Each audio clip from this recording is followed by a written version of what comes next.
Hi guys, welcome back to my channel, and if you're new here, welcome to my channel. My name is Hales and I make videos about the books that I'm reading. Today I'm just going to be talking about some of my favorite books. I just thought I would go over the ones that mean the most to me and have had a solid place in my life. So that's the plan for today. So this list is actually in order. I took the time to take the 5 books that I picked out and actually put them in order. So here we go. First up is Twilight, and I wish that I could say I wasn't one of those girls who was obsessed with Twilight and wore Twilight merch every day of the year, but that was me. I had pencils, I had like the jackets, the shirts, I had a pair of sweatpants that I made that said Cullen on the butt.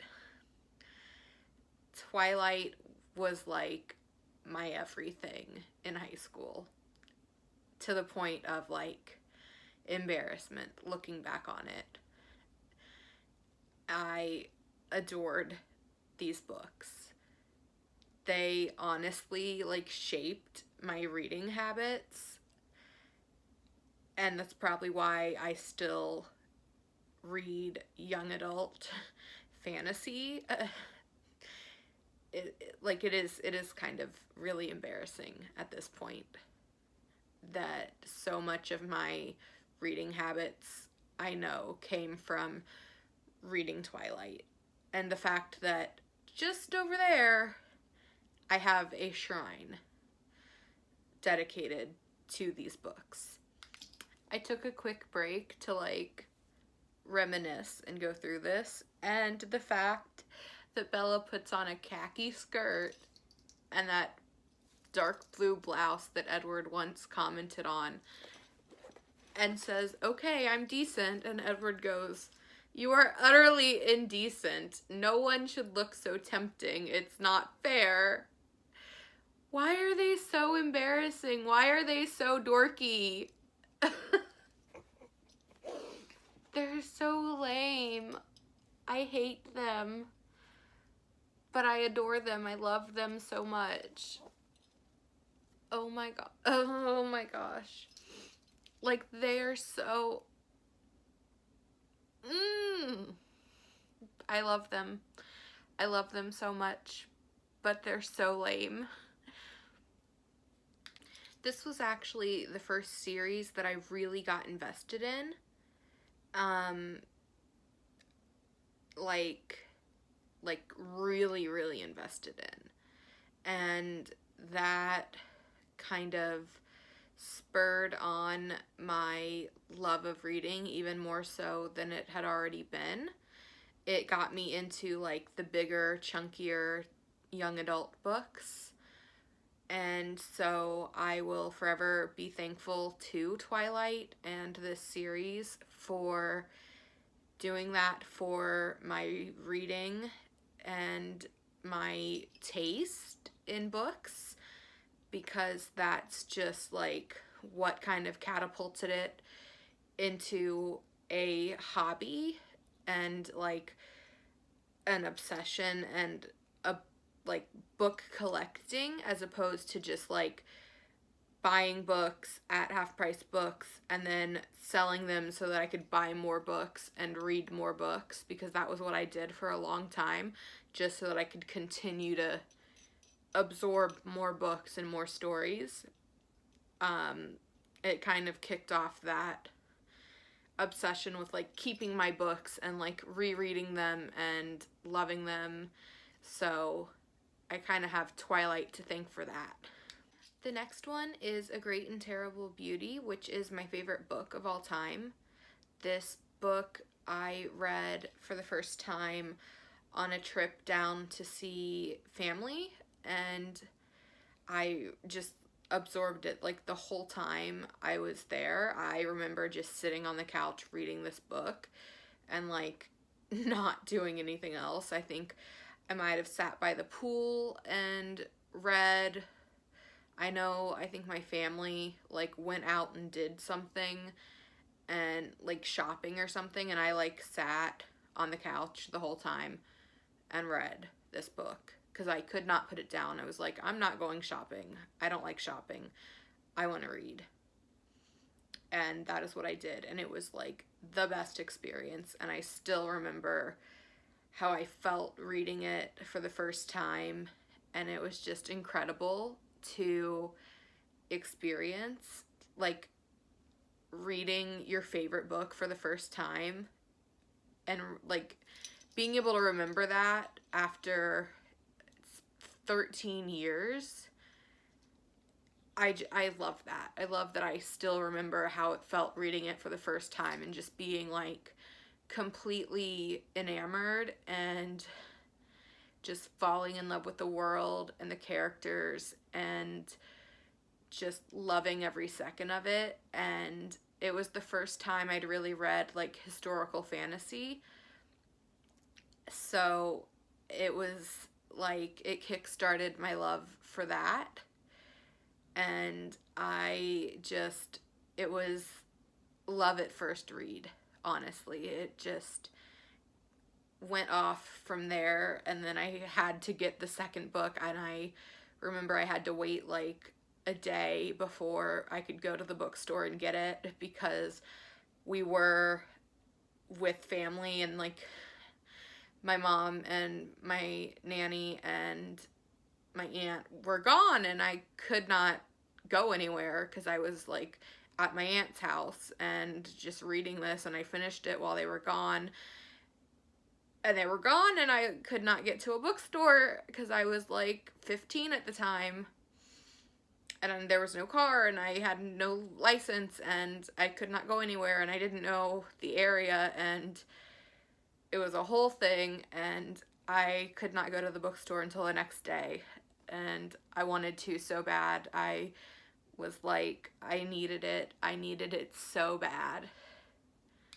And I still, 13 years later, reread this book and feel those same emotions. Like, it is just the first time I'm reading it, and it feels so good to, like, to have that feeling that, like, that I love it so much still, and it still feels as overwhelmingly impactful as it did the first time I read it, in those emotional ways. And I love that. This one should come as no surprise, but the Shadowhunter Chronicles, City of Bones, I remember I had to, like, fight with my mom about this because she opened to a page that was, like, not appropriate when I first wanted to get it, and she was like, no, you cannot get that. And it took, like, probably 2 months before she was like, okay, fine, you can get it. And it was just, I had to, like, look it up. I had to look up that page on the internet and, like, find the reference of, like, what it was about, because it was the scene where Clary mentions something about Magnus mind raping her by taking her memories, and that was the phrase that my mom had seen on the page, and she was like, no, you cannot have this, because I was 15 at the time. And so she was just like, no, you cannot have this, because of course that was the one page she had to open the book up to, because at the time she, like, checked out the books before I read them. I might have been 14. I might have been 14, because it's been quite a while. But yeah, so she just,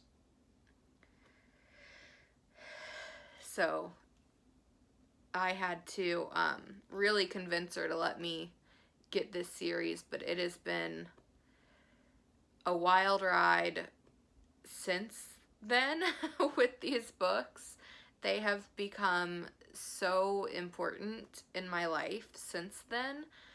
They just, Cassie's books have helped me through some of the toughest times in my life.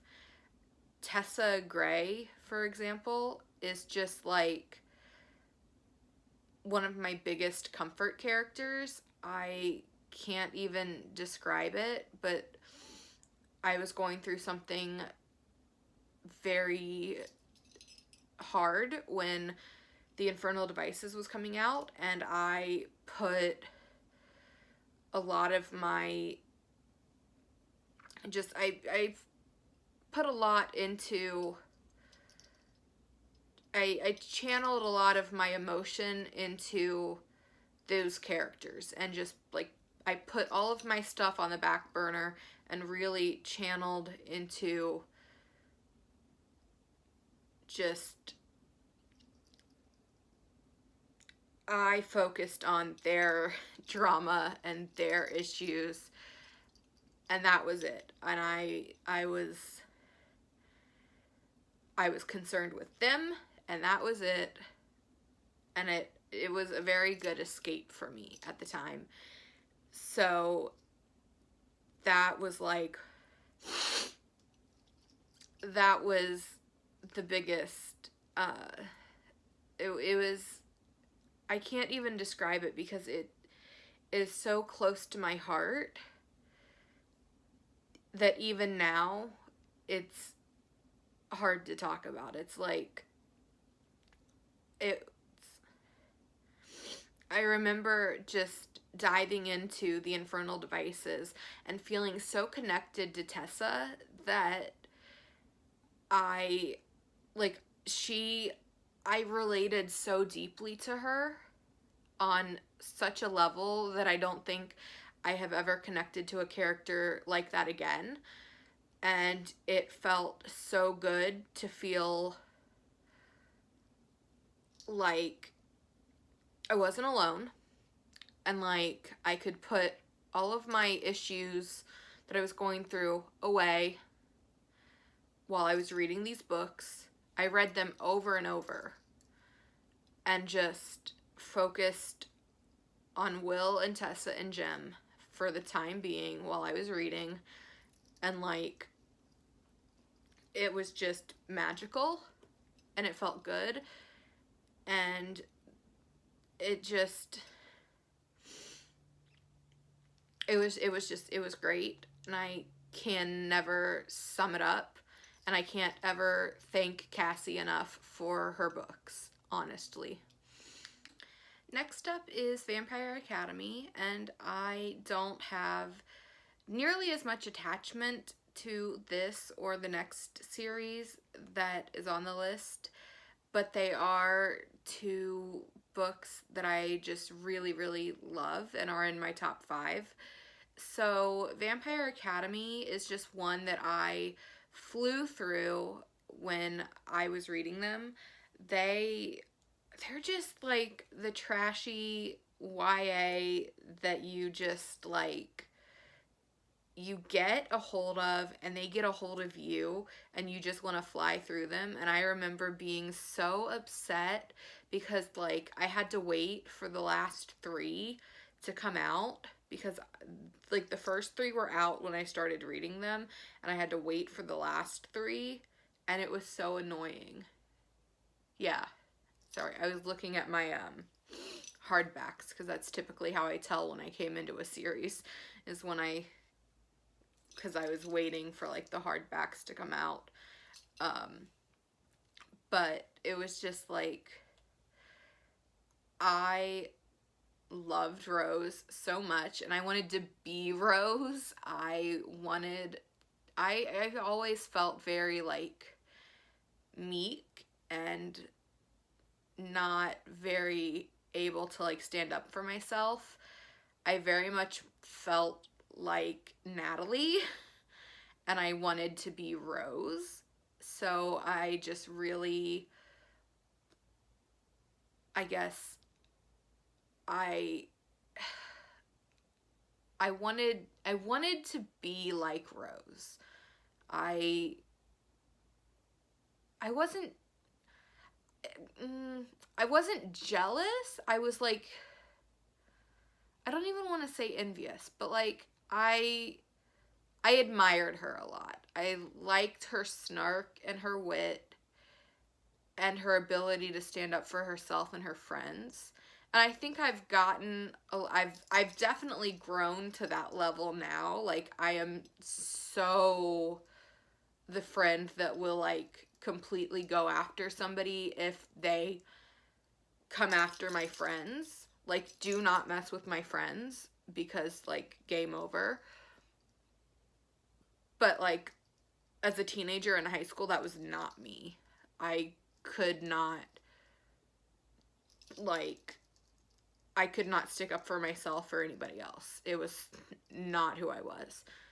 It is now. I can totally stick up for myself and my friends, but not then. And I really admired that in Rose.